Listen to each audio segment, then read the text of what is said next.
Y bueno, hablando también de programas sociales, ayer le informamos sobre la presentación de un programa para mejorar las unidades habitacionales. Y nuestra compañera Sari Mariscal pues visitó uno de estos conjuntos. Fíjese que nada más tienen más de 20 años de antigüedad.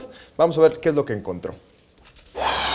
Edificios en olvido, áreas verdes secas, basura en las zonas comunes, fachadas descuidadas, son el panorama de los departamentos de la Unidad Habitacional Santa Fe.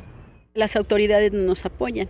Por ejemplo, en la Procuraduría Social nos piden documentaciones exageradas para solicitarle que los vecinos cumplan con su obligación de pagar ese mantenimiento.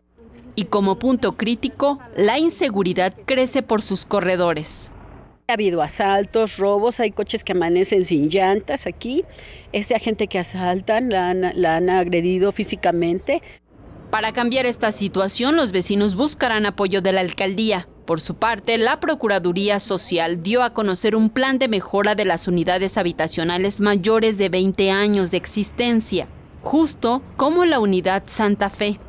Y las unidades habitacionales históricas, que son las que tenemos en el padrón de la Procuraduría, van a ser 207, que concentran 42,000 viviendas, con 142,871 beneficiados.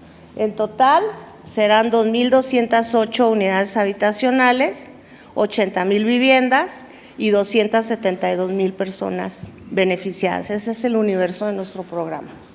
La Procuraduría destinará 240 millones de pesos para el mejoramiento de los condominios. En las imágenes, Andrés Brito, Saray Mariscal, 21 Noticias.